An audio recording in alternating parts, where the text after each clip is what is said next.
Welcome to Crosstown Cardboard episode 103 with my great friend Craig at New York City Sports Cards, the math teacher, the soccer coach in New York City, myself, Carmine at Carmine's Cards, the sports storyteller down here in Greenville, South Carolina, but originally from Westchester County, New York. And Craig, we have a third New Yorker on the podcast joining us as a guest, Vadim at Bagels_and_wax. And Craig, we had a great time with Vadim at the National. He proved that he was the plug. How would you like to introduce him and try to explain all his connections that he has in New York City? I don't know where to begin. Vadim, I think we like to gas up our guests on this show, right? Hype them up, give them a good intro. And I really mean this when I say this. Vadim, Bagels and Wax, you might be one of the most well-known people in this hobby. You're the type where if I were to add you, if the hobby was this big social network and I were to look up Vadim, you'd be the person who like, oh, we've got a ton of mutual friends. And I bet you that's that way with everyone. But before we get into your background, I just want to start off with a joke. What do you call a bagel that hypes up its own cards? What do we call it? A pumpernickel. Wow. Did you have that ready? I did have that one ready. That's okay, nice. But that joke. in all seriousness, Vadim, great to have you on. I feel like this was a long time coming as a fellow New Yorker. You wear a lot of hats in this hobby. You integrate your business with cards, but let's start you off with a doozy. You are the plug, self-proclaimed plug, but deserving of that title. And I mean that when I say that. So explain to me where the plug came from, what makes you the plug, and how many years it took as a hobby hustler to get to this point. So I got back into the hobby in like 2018. Grew up collecting, like most people, stopped, took a period off. My son was born in 2016. 2018, I decide, you know what, I want to go to an LCS. I want to see what's going on. I'm interested. About a year later, I figured out I could get in on the business side of things. Got some wax connections, got some other connections. And, live streaming, Instagram 2019 was like really getting hot. By 2020, I was fully in it. I was helping and consulting, a company, and meeting a lot of people in the hobby. So not fully self-proclaimed. I actually named the hobby concierge by somebody very, very well known in the hobby a couple of years ago. And that came about because somehow, I'm a connections person. I'm a people's person. I've been in customer service my entire life, right? I've been helping and working at the bagel store since I'm 14 years old. I'm 40 years old. I deal with hundreds of people on a daily basis. I was taught the old school way. My family's from Ukraine. So when I entered the hobby and I got in on the back end, I realized a lot of what was lost was, the age divides, the different people from different backgrounds that refuse to see eye to eye, right? Like you have a 25-year-old or 27, 28-year-old business owner, right? Or breaker, or, who's trying to deal with 50-year-olds who don't want to deal with them because they feel like these people are coming into the industry and taking something away from them. So the older gentleman that I was speaking about, and I became very good friends. And he's probably the most well-connected person in the hobby. There's not a company supplier, not a company he doesn't deal with. He calls me, it was probably 3 years ago, and he's like, it's crazy. He's like, I know I can call you about an issue in the hobby, and you're going to dig through your Rolodex, and you're going to figure out who knows who, and you're going to go right to the source, and the problem's going to get fixed. Right? And it was stuff, and he said, he's like, you're literally like the hobby concierge because of how many problems you fix and how many things. And I just don't like to see the negativity, to see the back and forth fighting. I think it's unnecessary. I always try to be like a fixer, and if I can fix a problem, if I can help with a problem, I do. The plug part of it also came with the relationships I've built, and I got in before the crazy boom and met certain suppliers, met certain people, and like people just knew, on an emergency, oh, I need a case of this or I need that, they knew if I didn't have it, I could find it for them, and then like, I've just more and more, and people that did business with me understood how I did business. And they understood that if I referred people to them, it's people that I vouch for and it's people that I stand behind. So it's the same concept. You're not going to deal with any bullshit, and I'm putting my name behind it. And if something goes wrong, yeah, I'll cover it. It's not a problem. Like I would never back somebody and something go bad. And then, the situation, I would feel responsible for that. So Vadim, you're a plug, a connector, the hobby concierge, which I guess is like the plug would be the street version of your name. The concierge is kind of like the boardroom version of your name. Corporate. Yeah, that's the corporate. So what exactly, because Craig has mentioned you multiple times with Bagels and Wax. What exactly is Bagels and Wax? Like, to me, I'm walking into a bagel store and I can get an everything cream cheese and lox and a Topps Chrome at the same time. But explain to me what exactly I'm looking at. So literally. So back in 2020, I was able to get, product supply. I was the retail plug for a little bit. I had multiple guys around the country who were getting, like, we're talking about thousands of blasters, hangers, megas, and they knew that I would buy them all for breakers, and I realized at one point, wait, I can sell these at the store cheaper than they're being broken because I'm getting them at a good price because I'm buying in bulk. So I had guys around the country getting retail. I was buying it all, literally full buyouts from all these guys. And I started selling blasters, hangers, and megas at the bagel store. The reason that I came up with Bagels and Wax was because Bagel Master is my main business. It's been family owned since 1990.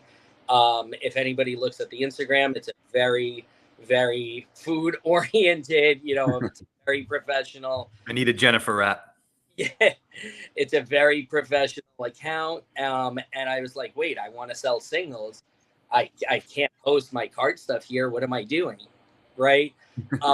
So I created Bagels and Wax to showcase my personal stuff, and my son Hudson and I, ripping stuff that we pull and stuff like that. Yep. There it is. There's you on the podcast as a bagel master while talking about cards. So I had to create the account, and then when I started selling wax at the store, it made that much more sense. I also am the only person in the country that sells wax on DoorDash. Wow, that's unique. I love that. And, well, it's ironic, but it's such a simple marketing thing. And like, anything that you sell in the store, you can sell on your, any of your Uber Eats. I have an exclusive with DoorDash. It's funny, their marketing people reached out to me at some point. And they were like, "Are you selling COVID tests?" I'm like, "Yeah." Am I not allowed to? They go, "No, it's genius." So I had COVID tests when nobody had COVID tests, and was selling them on DoorDash and in the store and, stuff like that. So I've had the wax on. So you can literally not only just come into the store and buy a bagel with cream cheese and lox and a blaster, but you can order it on DoorDash at the comfort of your home on a hungover Sunday morning. Listen, of all the innovation that is happening in the hobby, this just like the simplest but most genius tactic. I mean, granted, this works for you because you have a business, but you order bagels for the family that gets delivered Saturday, Sunday morning. You throw a couple blasters in there, and it's the perfect morning. That's what most of my mornings look like as a kid anyway, except we would have to go to the bagel store and then go to Target. Why not do it all at once? Literally. And that's how that came about. And it stuck. I have also so we used to always ship bagels. During COVID, I really figured it out and like really ironed out my process. So we ship bagels around the country. A lot of the people that I've done business with, have received either gift packages or, then turn into full business. I mean, I have accounts all over, literally all over the country because of the card business, because people will order for clients, people will order for their companies. There's a couple of people I've met around the country that do office meetings on a monthly basis that ordered for me. I can have it at their office by 10:30. So it helped grow that, the cross marketing helped grow that end of the business for me for the bagel store. And a little plug for the plug. That is the Bagel Master in Syosset, New York, right off of the LIR train stop. I consider myself a bagel expert, not to your level, but wow, many. Is he a bagel expert? He's a wax expert. Just in my ability to kid, of course, to identify a good quality bagel. Listen, there's many bar mitzvah brunches in my lifetime. Literally, I say all that to say that the Bagel Master is pumping out some 10 out of 10 bagels. So there's a reason people are buying them from around the country. I appreciate that very much. I appreciate that. Yeah. So Vadim, me and you met for the first time at the National because Craig was my plug to meet the plug. So what exactly was your role at the National? I know it was more behind the scenes organizational, but that seems like your expertise to begin with. Yeah, you know what? And I really, really realized even more so this year, that that's the position that I like, and it fits me a lot more than setting up as a car dealer or anything else. I had been set up at the National the 2 years prior, had a business, in the hobby. We were doing a bunch of stuff, and I'm a lot happier, and I think this is my lane a lot more so. So I was actually working with David Marino, who was helping build out the national experiences. The national experiences included the downstairs VIP area. So that area where the trade nights were held was during the day used for all the people that bought VIP tickets.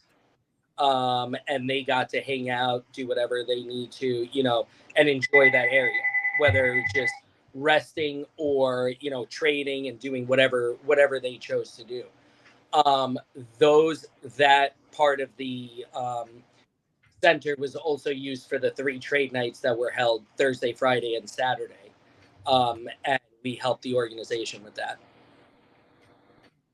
So I know you don't like to give yourself a ton of credit, but anyone who was at National that was there for the trade night, you were a part of the team that helped organize it.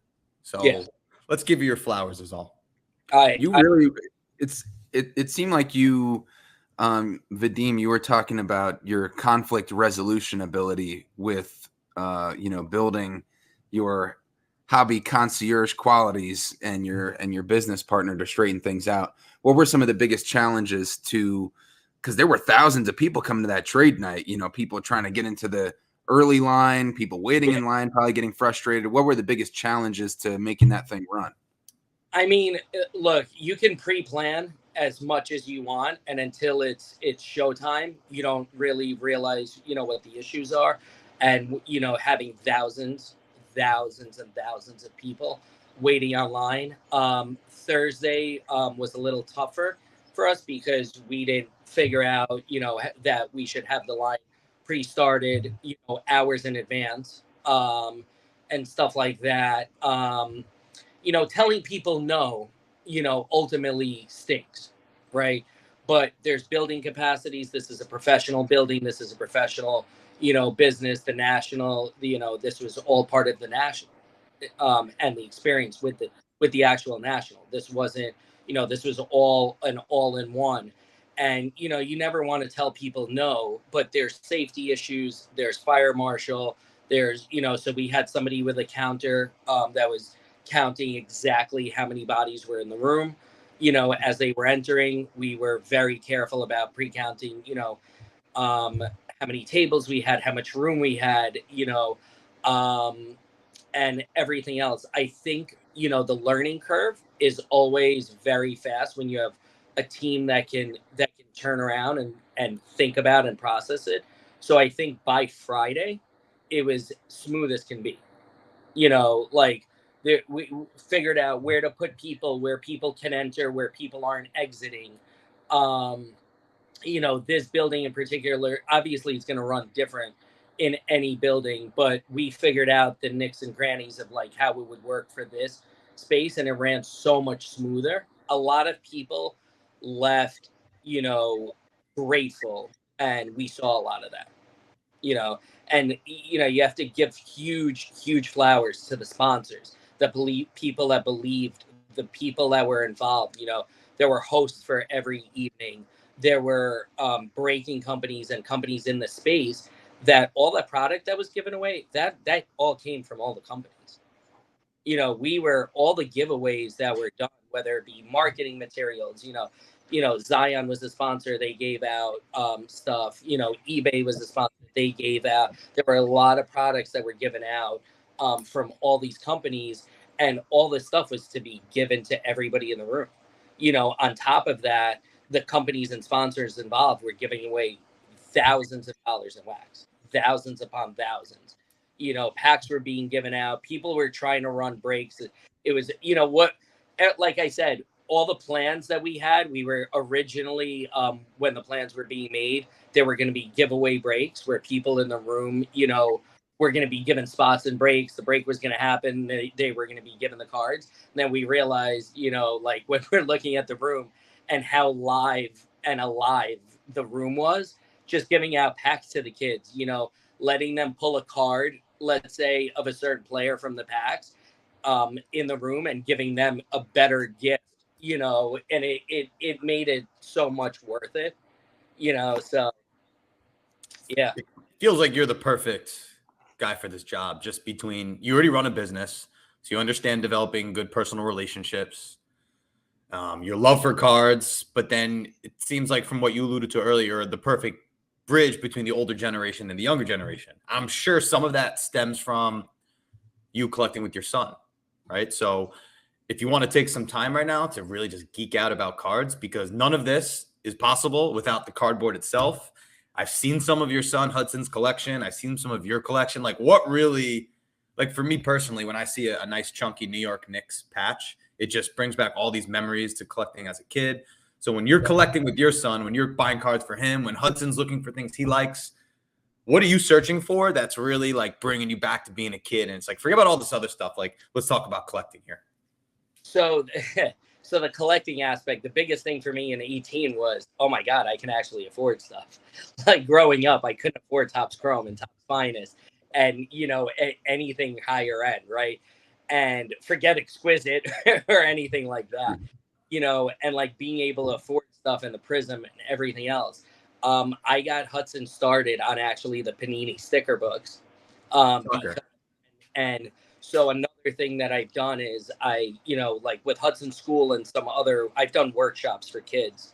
I've done it in Hudson's elementary school the last couple of years, teaching them all the ways that in an elementary school setting, you can use cards to teach kids, whether it's numbers, reading, organization, the rewards of being rewarded to be able to get the cards.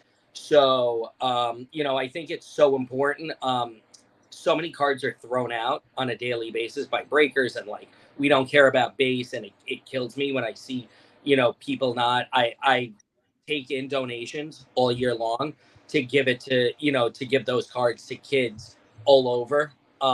You and I have talked about this, Craig, and like, you've done it. And I think it's so important because it's such a big thing, and kids see it everywhere, and most people can't afford it, and a lot of people can't afford it. So like when I've done things, and at Hudson School, where like the kids are passing around packs, and they're passing around cards, and like I've taught the teachers how to incorporate it into the classroom. And like the journey with Hudson was stickers at first. Unfortunately, it spiraled very quickly. That's entirely my fault. It'd be like that. Retail product to him. unfortunately is not good enough for him. And Oh no. it's an issue we're working out right now because he needs to understand that it is good enough. But the problem is, he's been opening, I've because of my opportunities within the space, he's been opening everything, since he's a little kid. He knows how to handle cards. He knows more about cards than, I don't want to, trump any breakers or people doing live, but he could probably sit with the best of them in terms of handling cards and like knowing the products. He's super on the case hit thing right now, like everybody else, Oh, Craig had a big rant against downtowns and kabooms, Vadim, in our last episode. He really, took it to him. I don't disagree, but I'm dealing with an 8-year-old here. Yeah. Well, if you're an 8-year-old, that's what you're exposed to. You don't know anything else. Right. Like, how are you going to get an 8-year-old excited about 2006 SP Authentic? So I'll tell you, his biggest thing, and his PC cards are posted. So he actually has his own Instagram account. It's mini bagel master. Mini bagel master. Yeah, mini bagel master. He's had his own Instagram account. Created it quite a few years back. So he loves nasty, like chunky, crazy. Yes. Wow, yes. Craig. Yeah, you sold him short. He's a patch master and a bagel master. Yes. Me and Hudson have a lot in common already. Yes. Well, where do you think? What didn't I get? Yeah, you did. That So it's far. So Hudson loves Lettermans, and those generally come out in hockey. They're DDMs, draft day marks, and he asked me before his 8th birthday. We're laying in bed. I'm putting him to bed, and he's like, "Daddy, do you think it would be possible to spell my name?" So I don't think I have it posted, but obviously within like 2 weeks of him asking me, it was put together. The crazy part was I did it from his birth year. So every DDM that I spelled out his name in is from 2016, which was a little tougher than I thought it was going to be because of the drafted athletes and how that happened. But he has it. It's at the house. He loves it. But he loves nasty patches. So that letter I got from you then to wait, can we do Hudson and basketball cards? And I said, all right, kid, slow your roll. You can hunt that at shows. No problem. They're tough to find because it was 2007, Carmine, if you remember from the collection I bought out. 2007 Topps Letterman, a Carmelo Anthony manufactured patch. I think it was the N. It was the N. So I helped Hudson with his basketball journey for the full Letterman. And I'm being like a card geek. To me, like where a card I sell ends up matters. So the fact that it's with your son's collection, like that's awesome. I love that. Like, and it's funny because I've asked this question a ton of times, right? Because people ask me about repackers and people ask me about, all the different things that go on in the hobby. And I've always said there has to be an end user. Right. And like the end goal and end user is so important. And there's so many collectors out there right now. Exquisite is going crazy. But so many of those cards are parked and will never leave. Right. Unless there's an estate sale or unless something happens. And, speaking of end users, like two of my PCs are I'm a Drazen Petrovic super collector. I may be the biggest, maybe the biggest holder of Drazen cards in the world. If I'm not, then I'm close. The only deal that I made at National, I actually posted it today, was I made a trade with a fellow Drazen collector. So Panini in 2018-19 Luka year. Drazen is in that. There's 37 parallels that year. I'm 4 off the rainbow, and 2 of them are the nebula and the black shimmer. I mean, do you have some Croatian in your blood? No, but I'm Ukrainian, and it was close enough. Sure. His story is a remarkable story to me. It's one of the saddest sports stories. He died in a car accident when he was just coming into his prime. The other three people in the car survived. Yeah, he was 28. I did not know that story. Damn. Yeah. So one of the best 30 for 30s was the episode on him. So him, Vladi Divac, and Dino Raja were best friends growing up. Wow. I didn't know he was in the Hall of Fame. He was an all NBA player, 92, 93, and he's in the Hall of Fame. Yep. And so Jordan said that he would have been his toughest competitor from the 90s. 20.6 points per game in 91-92, most improved play, second in most improved player voting, and then 22 a game after that. Wow. So he really, like you said, he had 2 years of averaging 20 plus before that car crash. Huh? He sat in Portland. He got traded to the Nets, and he was just coming into his own. People say that he was the Steph Curry of that time based on his ability. And you know what? It was like, to me, it was like an Eastern European thing. I love the story. So in 21-22, they released 63 parallels, and I'm 7 off of that rainbow. Wow. Are you actively searching these out, other Petrovic cards, or you kind of just pick them to you? The trade that I made at the National, I traded away the Prism cards, and I got the other ones in return, because I pretty much have a double and triple set of everything that I have in Prism. And it's funny, this is one of the best parts of the space. So and I have relationships with a lot of big breaking companies, and I have really good relationships with them. When they knew I was hunting the rainbow, people would get the nets in breaks, and the breaker would literally forward them to me. Every gold, every card what I pre-bought before, like 99.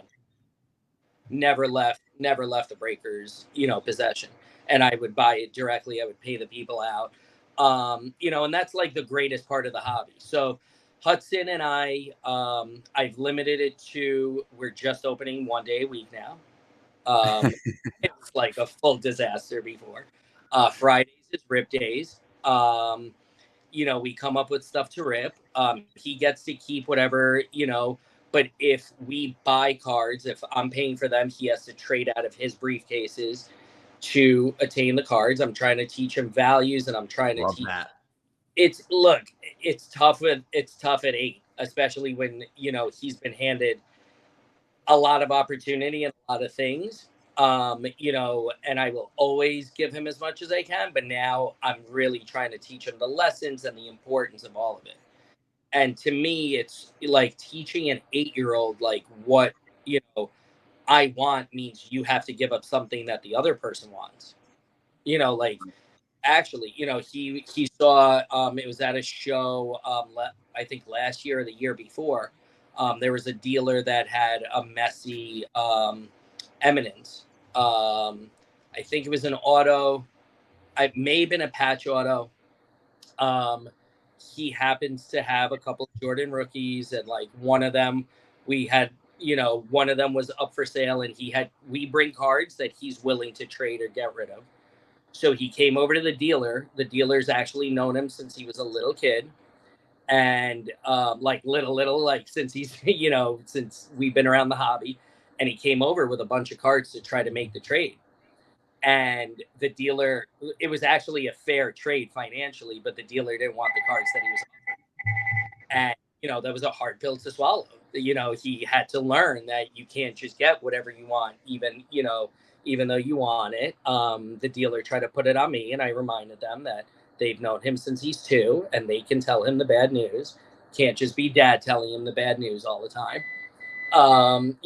But like, there's so many lessons with it. And I'm trying to teach him financial lessons. I'm trying to teach him, he truly loves cards. He loves to open. And now, like, the chunky patches, and like, look, the case hits, I think, are what they are. And I think that fad is going to go away. He loves one of ones. you saw some of them on the page, and that's like what it is. Like I have no problem with one of ones. The case hit stuff. My concern is always, and I'm trying to teach him, like, you have to sell at when you can get best value. So that's another very hard lesson. Like his PC was Saquon. Saquon was his favorite athlete. Needless to say, I think he owns 2 Saquon cards after what happened. I think he really despises the Eagles and Saquon both for what happened. Wow. Well, because we're Giants family, and when that happened, he was like trying to figure it out, and I'm like, well, listen, it's what it is, and he was like, sell it all, trade it all Sell gone. it all. Except for he has a Prism Black, I think from 21 or 22 that he kept because that's a 1 of 1, and he's like, all right, this one I'll keep, But it's funny seeing that because he loved Saquon, and now he was like, well, he plays for the enemy now, so we can't collect him. Yeah, he could have went anywhere else, and he'd be more likely to want to collect him. Yeah, but like, I've also we're sports fans, right? So I've been grooming him with the teams that we root for since he was born. It's like drilling it into him. So like it was, oh my God, it's the Eagles. The only thing that would have been the Cowboys, like right. So yeah, that makes sense. I'm interested, Vadim, because it's bagels and wax and not bagels and singles. And I'm curious, and I think I know, because when you're buying in bulk, the box price, the blaster price, the hobby price, and it seems like much more of a clean-cut financial deal to bring that in, sell it, and people are always buying wax to rip. But is that why it's bagels and wax and not bagels and singles, because it's a streamlined process, or what's the thought there? It is because of the streamlined process. I have quite a large staff, and having to deal with, there's enough negotiating. I've had people try to negotiate box prices in the store. I mean, it's standard. It's the hobby. It's standard procedure, right? Yeah. So if I had singles here, I would actually feel bad for my staff having to deal with that. And like, if I'm not in the store, if I'm not handling it, it just makes it way too difficult. At one point I was considering opening a possible LCS or a store. I had an office, and then it didn't work out. That wasn't the journey. Like I said, what I just did with the event, and then I'm actually consulting for a couple of companies and doing a good amount of consulting in the space as well now. Would you do you negotiate any of the wax prices? And if so, is there deals for wax and bagel combos? Like a bacon, egg, and cheese and a blaster? Is that like a 50% discount or what? I mean, in store, I would absolutely do a discounted. I've actually had quite a number of content creators reach out to me because with Fanatics Fest coming up, that wanted to come and shoot content here over like bagels and ripping wax at the store. Ready for this? That's cool. Ready for this? The cream cheese coffee chronicles trio. You get a cream cheese bagel, black coffee, and a box of chronicles. We'll keep the alliteration going. Yeah, I remember, like, I had, so 2020. Look, 2020 will always be the craziest year, and I think it was the best retail. Like, retail's really best retail football and basketball, or I think when it was at its peak was 2019, 2020. So like at a certain point, 2020 prices were absurd.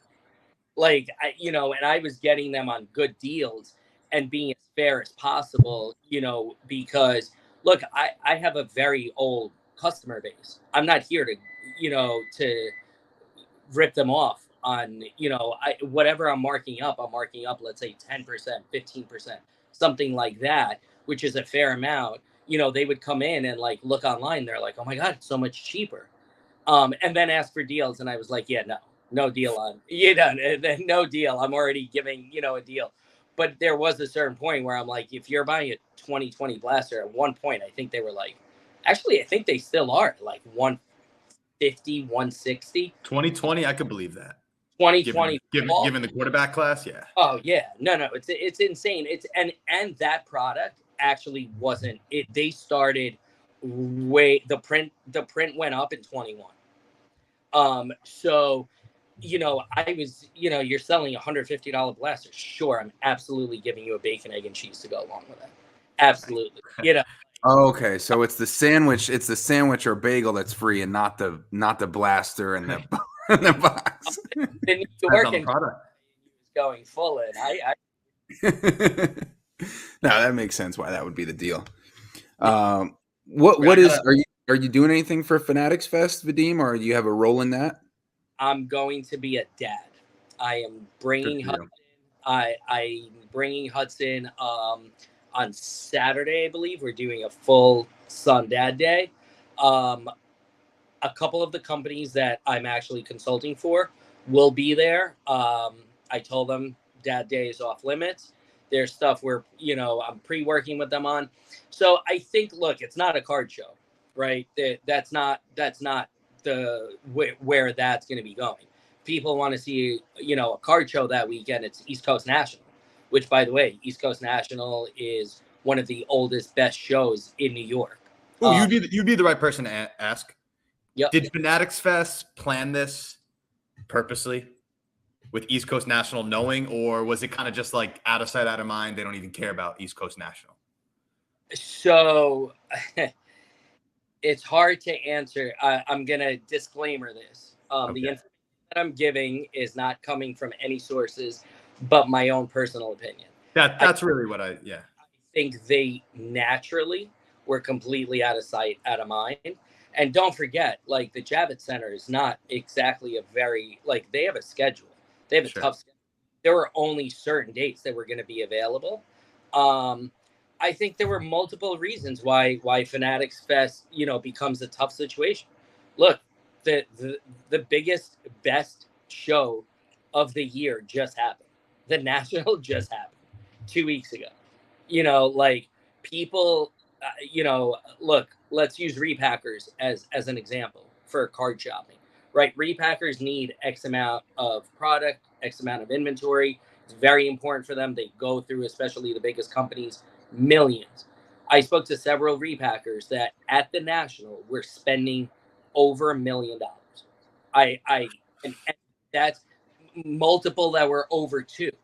And they did that. They fulfilled those quotas. So if that inventory hasn't been moved yet, but by the way, like I said, Fanatics Fest is going to be, I think, like the Disneyland of events. But there's, if I'm not mistaken, there's around 100, a little over 100 dealer tables that are at the event. And the way, look, they're Fanatics and it is an amazing, crazy, good company, right? They're going to be super professional. I'm going to assume, I haven't looked at the map, but everything's going to be separated, where if you want cards, you go here. If you want memorabilia, you go here. If you want jerseys, you go here. And it's going to be very organized. But it's also, that's like a tourist show. You're not going there to bargain for cards. If your kid has just been telling you for 3 weeks that he needs to go to Fanatics Fest, you think anybody's like going to, any parent? No, they're going to buy whatever's there to let their kid leave them alone. The expense is paid already. It's an experience. I really think it's like going to Times Square. You're not going to Times Square. You're going to Times Square as a tourist. You're not going to complain and bargain on prices. You're going to, that's what you're going for. I think if you want a card show, I think Westchester's sold out. That show's pre-sold out. It's always one of the most successful shows. I don't even know how many decades back, but it's a very important show for the industry. And that's a true card show. Yeah. And a word we use a lot on here is continuity, I think, is a really important part of this hobby. Like when you think about shows, the East Coast National has been around forever. That continuous year after year, it's going to be there, I think makes it such a valuable asset to the hobby. All the way down to parallels and sets. When you look at like Prism, the fact that the red Prism's been around since year one, I'm just thinking in terms of like World Cup soccer. But that continuity, I think, is what it's going to continue to push shows and parallels and certain sets continuing to go forward. 100%. I mean, look, people in the hobby, there's so many different lanes in the hobby space. And I've been calling it an industry for years, and people like scoff at me. I'm like, no, at the level it's at, it's an industry. It's past hobby, right? On the business end. But that is so important. And, you want, the lanes that people know what they need, right? So if they need to buy specific cards, they're looking for wax, they're looking for their relationship people who they do business deals with all the time. You're not gonna venture off. You're gonna go where you're going. It's also a 3-day event for both of them, and I think maybe people will split where they go. Kids are coming home from camp, starting to come home from camp that weekend. It's a funny weekend, but look, I think it's going to be a crazy good show. But it's a show. It's not, it's not a card show. And I'm curious how many people are coming in. The biggest thing for something like that is the people that you're bringing in, not B2B. Westchester and the East Coast National, people are there for B2B as much as they are for customers. It makes perfect sense. I'll be missing it. I'm sad I'm missing it. I mean, I'll be in Greece, so I'm not complaining, but I'm sure it will be absolutely incredible. I'm sure Hudson will be in heaven. Like you said, it'll be like Disneyland. What do you want to ask? We've touched upon a lot today, but I really want to know. You guys having me on. But I do like to, I've been fortunate enough to build a lot of relationships. And getting invited on is like it'll never like get old. It's an amazing opportunity that I never thought I'd have when I started in this 5 years. Well, we're grateful for your time, and I noticed little gestures you do that really go a long way. Like when there's a trade night at Bleecker, and you'll not only provide the bagels, but you'll customize the bagels. That goes a long way.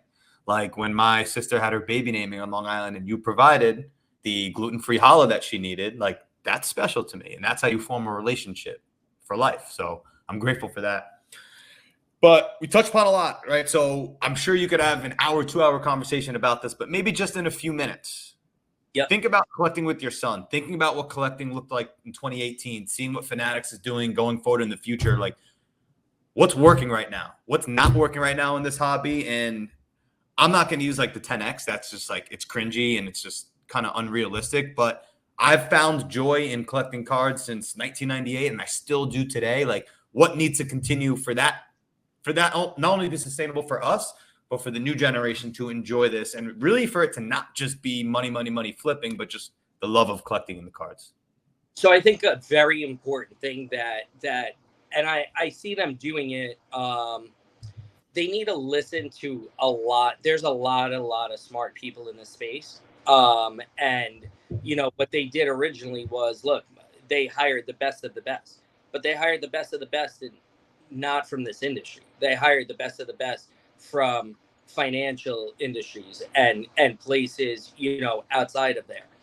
And right now, I think it's so important they're starting to bring in hobby people who have hobby experience. It's a very different space, and understanding the mentality of the collector and the joy and everything else versus like the 10 mentality, right? I truly think it was out of sight, out of mind. But how can you actually book it and then, without actually checking any, right? Like, how can you actually do that and not care that the biggest show in New York is going on the same weekend, right? Like things like that.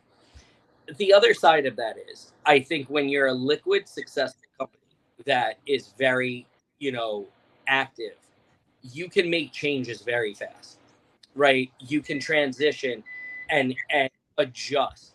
And that's very hard to do when a company does not have the means to do it or the ability, right? It could take years to make changes. So like when product issues happen, and look, product issues, everybody was yelling when all the supers came out in tops, right? Same people are yelling about Panini. It's the same collation issue. Literally the same type of problem, right? That went out. They sent out too many cards. It happens. They figured out what batch it was. However, the issue lies is they can make the changes, right? And they can make them on the go because they have the means to do it.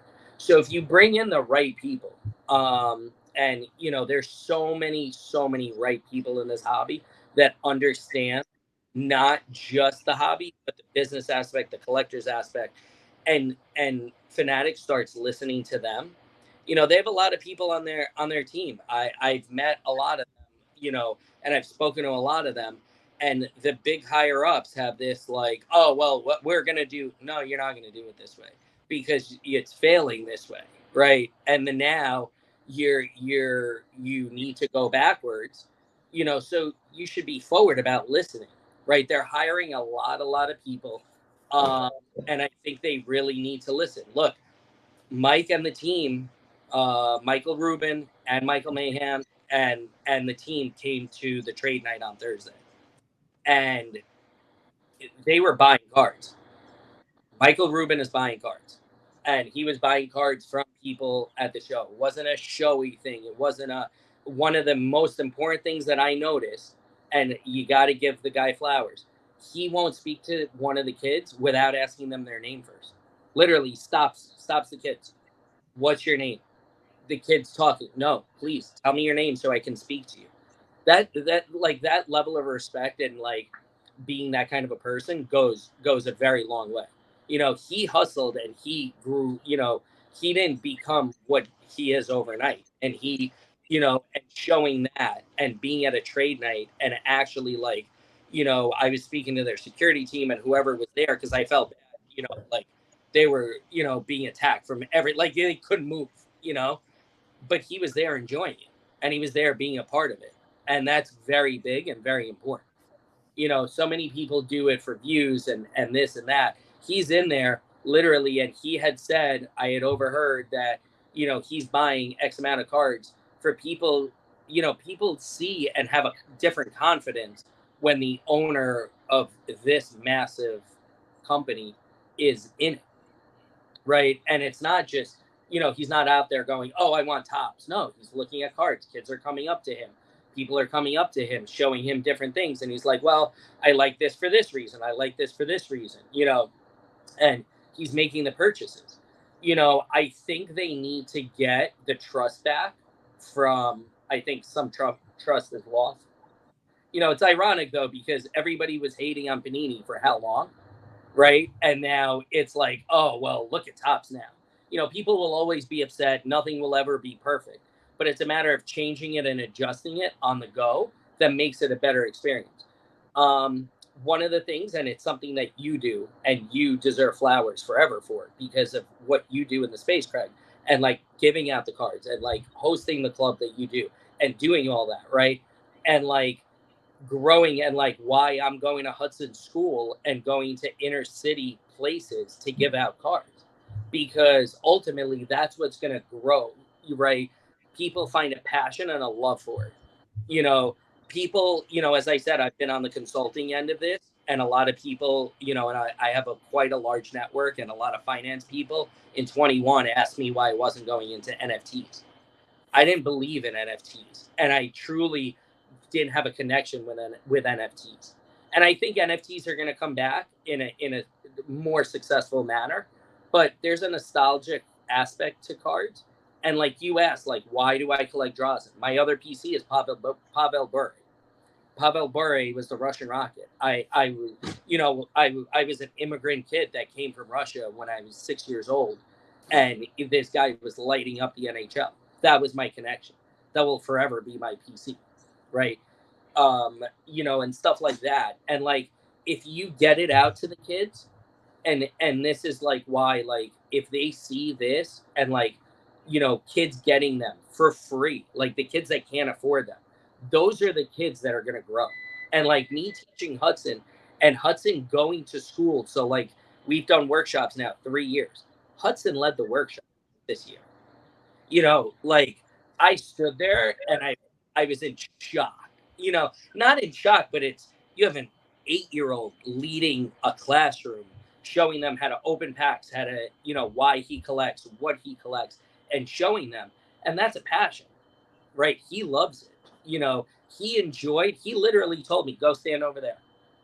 I stood there crying, watching my son, really, like, it's amazing, but if that gets passed on and that grows, that's where the hobby's going to be. And I think they're going to get there. There's going to be mistakes and people are going to hate them no matter what, because they're a huge company. That's just the name of the game.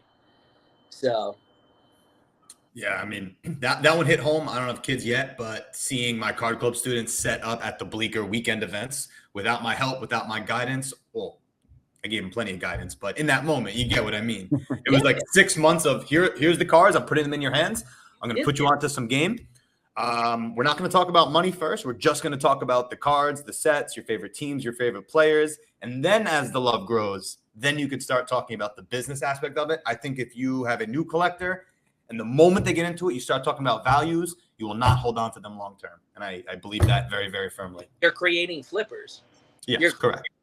And by the way, there's also, and people hate on that, and I'm like, no, you can be a collector and have a business in the hobby. There's so much hate about that from guys and like the older, that's the continuity that needs to come through too. You can be a collector and be a part of the space, and there's nothing wrong with that, right? And you can make money in the space. But I agree, you're 1,000% right. You have to teach them enjoying it and loving it way before the business side. And then you sprinkle in the business side and teach them so they don't get burned. Could not have worded that any better myself. Thanks, Vadim. Thanks for coming on. Thanks for the time. Thanks for the personal insight, the business insight, the connection with your son, and your outlook on the hobby overall. But definitely can tell, that you're a hustler, you're a connector, and I think everybody can take something from this, no matter what industry you're in, or even if you're just enjoying something with your kid or planning for future kids like me and Craig. It's just that was a great conversation, and we appreciate the time. Thank you so much, guys. And we'll definitely see you soon. Peace. Dude, that was a good thumbnail at the end. Oh, we got the balloons.